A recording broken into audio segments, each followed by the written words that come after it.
नमस्कार, मी रोशना कदम रोशनाज रेसिपीमध्ये तुमचं सर्वांचं स्वागत करत आहे।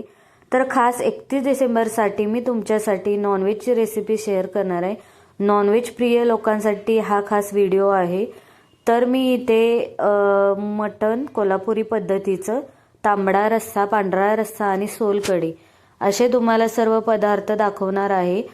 तर व्हिडिओ थोडा मोठा आहे पण प्रॉपर रेसिपी तुम्हाला मी शेअर करत आहे, तर व्हिडिओ शेवटपर्यंत नक्की बघा। तर मी इथे 1 किलो मटण घेतलेलं आहे। ते मध्यम साईजमध्ये पीस करून घेतलेलं आहे। ते स्वच्छ धुवून आपल्याला चाळणीमध्ये निथळ ठेवायचं आहे। तर मी मटण बनवण्यासाठी इथे कांदा घेतलेला आहे फोडणीसाठी। तर एक कांदा आपल्याला चिरून घ्यायचा आहे। तर इथे ही थोडंसं मांद किंवा चरबी म्हणतात, ती एक्स्ट्रा माझ्या मिस्टरांनी खास मागून आणली होती मटन शॉपमधून। तर त्यामुळे रस्स्याला अगदी कट छान येतो। तर मांदा आपण टाकणार असल्यामुळे तेल थोडं कमीच टाकायचं आहे, कारण मांद्याला तेल सुटतं। तर इथे कुकरमध्ये मी तेल टाकलेलं आहे। तर त्याच्यामध्ये आपण कांदा चिरलेला होता तो टाकून घेतलेला आहे। कांदा छान आपल्याला गुलाबी होईपर्यंत परतून घ्यायचा आहे। तर त्यानंतर आपण याच्यामध्ये जे मांद घेतलं होतं ते आपण स्वच्छ धुवून प्लेटमध्ये ठेवलं होतं, तर ते आता टाकून घेणार आहे। तर ते तेलामध्ये आपल्याला छान परतून घ्यायचं आहे। तेलामध्ये परतून घेतल्यामुळे त्याचं तेल सुटतं, मांद वितळलं जातं तेलामध्ये। त्याच्यानंतर आपण मटण टाकून घेणार आहोत। मटण टाकल्यानंतर आपण ते थोडंसं 5 मिनिटं आपल्याला छान परतून घ्यायचं आहे तेलामध्ये। आणि आपण पांढरा रस्सा बनवणार आहोत, तर त्यामुळे यामध्ये आपण हळद टाकायची नाही आहे।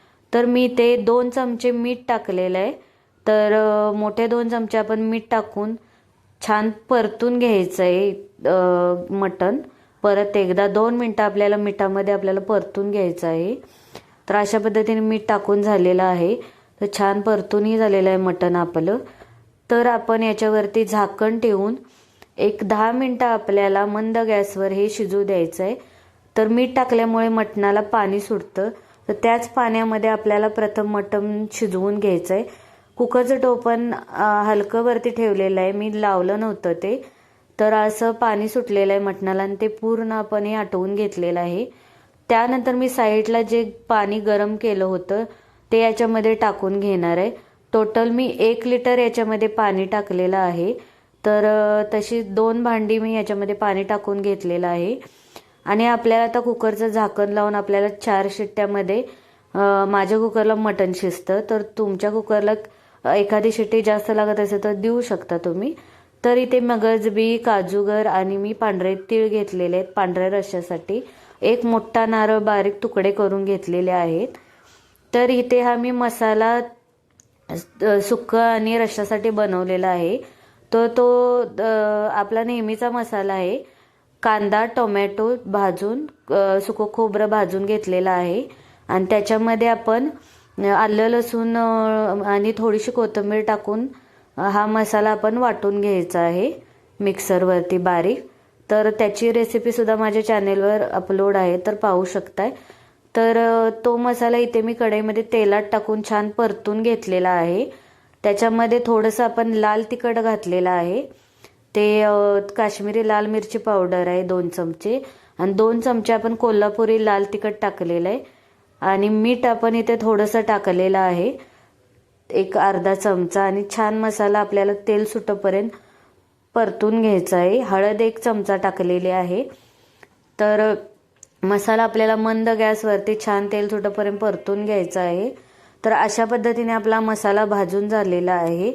तर इथे आपल्या कुकरला मटणही शिजलेलं आहे। तर इथे मी जो पांढऱ्या रस्स्यासाठी वाटण घेतलं होतं ते वाटून घेणार आहे। प्रथम मी खोबरं वाटून घेतलेलं आहे पाणी टाकून। आणि खोबरं आपल्याला वाटून घेतल्यानंतर पाणी टाकून गाळून घ्यायचं आहे अशा पद्धतीनं। त्यातलं थोडंसं खोबऱ्याचं जे दूध आहे ती मी निम्म बाजूला करून ठेवलेलं आहे। अशा पद्धतीनं चोथा आपल्याला काढून टाकायचा आहे। तर यातलं मी निम्म दूध घेतलेलं आहे आणि त्याच्यामध्ये जे मगजबी वगैरे आहे ते याच्यामध्ये टाकून मी वाटून घेतलेलं आहे। मगजबी, काजूगर आणि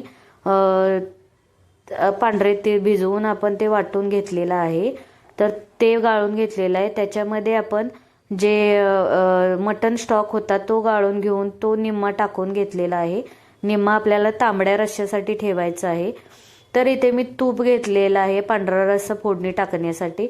त्यामध्ये आपण मिरी, लवंग, मिरची चिरून टाकलेली आहे आणि जे आपण मटन स्टॉक आणि नारळाचं दूध होतं ते याच्यामध्ये टाकून घेतलेलं आहे. 1 चमचा मीठ टाकायचं आहे आणि मीठ टाकल्यानंतर आपल्याला थोडंसं हलवत राहायचं आहे. हा रस्सा नाही तर फुटू शकतो. मंद गॅसवरती आपल्याला रस्सा शिजवायचा आहे, पांढरा रस्सा, आणि सतत हलवत राहायचं आहे. याला उकळी आणायची नाही, नाहीतर आपला रस्सा फुटतो. तर अशा पद्धतीने मी ते मंद गॅसवर उकळी आणण्यासाठी दुसऱ्या गॅसवरती ठेवलेला आहे रस्सा. तर इथे मी तांबडा रस्सा फोडणी टाकत आहे. तर इथे मी अर्धी पळी तेल टाकलेलं आहे. त्याच्यामध्ये जो आपण कढईमध्ये स्टार्टिंगला जो मसाला भाजून घेतला होता त्यामधील मी 1 प्लेट मसाला, जेमतेम निम्मा मसाला काढून घेतलेला आहे. तर तो याच्यामध्ये आपण टाकणार आहोत. इथं तेल गरम झालेलं आहे, त्याच्यामध्ये हा मसाला मी टाकून घेतलेला आहे. मसाला टाकल्यानंतर परत थोडासा तेलामध्ये छान परतून घ्यायचा आहे, तेल सुटेपर्यंत. 1-2 मिनटं आपल्याला मंद गॅसवरती मसाला भाजून घ्यायचा आहे. त्यानंतर आपण इथं जो मटन स्टॉक राहिलेला होता, तांबड्या रश्श्यासाठी ठेवला होता, तो याच्यामध्ये टाकून घ्यायचा आहे. तर तो मटन स्टॉक याच्यामध्ये टाकल्यानंतर मीठ तिखट कमी असेल तर पाहून याच्यामध्ये परत टाकायचं आहे आपल्याला. अशा पद्धतीने मटन स्टॉक टाकून घेतलेला आहे आणि आता मंद गॅसवरती शिजत ठेवणार आहोत. जर तुम्हाला रस्सा दाट वाटत असेल तर त्याच्यामध्ये थोडंसं गरम पाणी टाकून घ्यायचं आहे. तर हा कोल्हापुरी पद्धतीने तांबडा रस्सा आहे. तर कोल्हापूर लोकांना पिण्यासाठी रस्सा जास्त लागतो, तर त्याच्यामुळे तो पातळ लागतो पिण्यासाठी. तर त्यामुळे लागत असेल तर पाणी टाका आणि मंद गॅसवरती आपल्याला हा रस्सा 10 मिनटं शिजू द्यायचा आहे. तर 10 मिनटानंतर आपला तांबडा रस्सा तयार होईल. कलर पाहू शकता किती सुंदर आलेला आहे आपला. तर इथे मी मटण जे शिजवून घेतले होतं ते कढईमध्ये राहिलेल्या मसाल्यामध्ये टाकून घेतलेलं आहे. तर त्याच्यामध्ये थोडंसं तिखट आणि मीठ कमी वाटत होतं, तर मी टेस्ट बघून याच्यामध्ये 1 चमचा तिखट आणि अर्धा चमचा मीठ टाकलेला आहे. तर तिखट मीठ टाकल्यानंतर आपण याच्यामध्ये गरम पाणी अर्धा ग्लास टाकून घ्यायचं आहे, जेणेकरून जे वरून आपण तिखट मीठ टाकलं होतं ते प्रॉपर याच्यामध्ये शिजलं जाईल. तर अशा पद्धतीने 1-2 मिनटं परतून घ्यायचं आहे आणि आपल्याला झाकण ठेवून 5 मिनटं मंद गॅसवरती मटण छान मसाल्यामध्ये शिजू द्यायचं आहे. तर पांढऱ्या रश्श्यामध्ये माझं आलं लसूण पेस्ट राहिले होतं, तर मी अर्धा चमचा टाकून मंद गॅसवरती परत उकळी काढत आहे. तर इथे मी दूध घेतलेलं आहे, नारळाचं राहिलेलं होतं ते अर्धं आपण काढून ठेवलं होतं बाजूला. ते त्याच्यामध्ये अर्धी वाटी आगळ टाकून घ्यायचं आहे. कोकम सिरप आहे. तर त्याच्यानंतर आपण याच्यामध्ये आलं लसूण पेस्ट अर्धा चमचा टाकलेली आहे. चवीनुसार मीठ टाकायचं आहे. 1 पाव चमचा आपल्याला साखर टाकायची आहे आणि इथे मी जिरे पावडर घेतलेले आहे. छान जिरे भाजून आपल्याला कुटून याच्यामध्ये टाकायचे आहेत. 1 मिरची रफली चॉप करून टाकायची आहे. थोडीशी कोथिंबीर टाकायची आहे आणि जर तुम्हाला प्रॉपर पिंक कलर हवा असेल तर थोडंसं याच्यामध्ये फूड कलर ॲड करायचा आहे आणि मिक्स करून आपली सोलकढी तयार आहे. तर अशा पद्धतीने इथं कोल्हापूर पद्धतीचं मटण तयार झालेलं आहे. तर पाहू शकता किती कलर सुंदर आलेला आहे. थोडीशी कोथिंबीर टाकायची आहे वरतून. इथे तांबडा रस्सा तयार झालेला आहे झणझणीत. इथे सोलकढी तयार झालेली आहे आणि इथे पांढरा रस्सा. तर या 31 डिसेंबरला नक्की रेसिपी ट्राय करा. भाकरी भातासोबत ही मटण थाळी एन्जॉय करा आणि रोशनाची रेसिपी आवडली असेल तर नक्की लाईक, शेअर आणि सबस्क्राईब करायला विसरू नका. धन्यवाद.